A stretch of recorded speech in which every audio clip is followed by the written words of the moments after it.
Hello, Dalton here with Can Advisor's weekly update for October 26, 2022. The long anticipated applications and guidelines for Alabama's medical licenses were made available earlier this week. These include licenses for integrated facilities, cultivators, processors, dispensaries, secure transporters, and state testing laboratories. The workload required for these applications is particularly high, with some of the highlights including heavily scored documents such as a business plan, standard operating plan and procedure, facilities documentation, engineering plans and specifications, a security plan, and a quality control and quality assurance plan. The scoring guide indicates that scores will be awarded per section on a scale from unacceptable to exceptional, score ranges varying depending on the item being graded.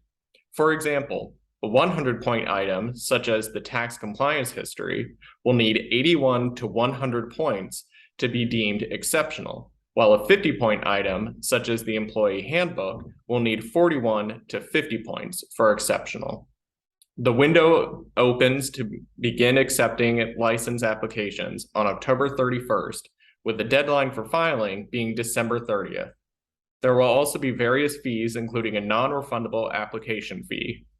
We're more than happy to answer any and all of your Alabama medical cannabis licensing questions, so don't hesitate to reach out. Florida cannabis regulators are in need of additional funds to keep their state's burgeoning medical marijuana market up and running. To meet the rise in demand, the Florida Department of Health has asked for an additional $6.2 million in funding for the Office of Medical Marijuana Use for fiscal year 2023.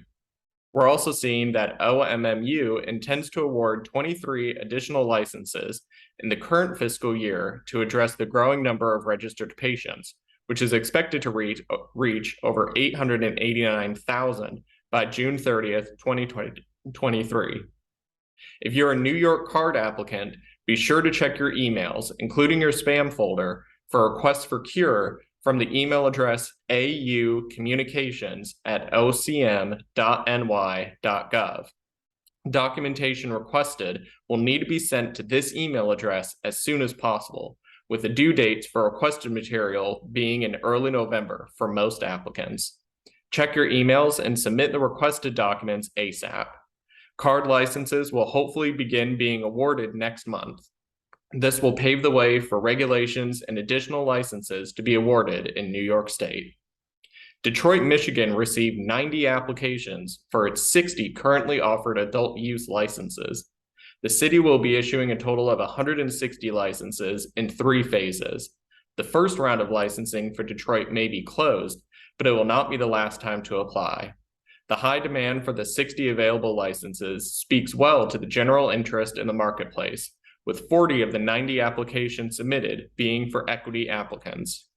These first 60 licenses will be awarded to 40 retailers, 10 micro businesses, and 10 consumption lounges. There are still unlimited licenses available for growers, processors, secured transporters, and safety compliance, and additional retail license phases should be opening up soon. It's less than 2 weeks until the November midterm elections, with adult use legalization on the ballot in 5 states: Arkansas, Maryland, Missouri, North Dakota, and South Dakota. So be sure to check your voter registration status and vote, particularly in these 5 states. Don't forget, come November, you can catch the Canna team at MJBizCon. Be sure to reach out if you'd like to meet us there. And that's all for this week. Thank you so much for tuning in to Canna Advisor's weekly update.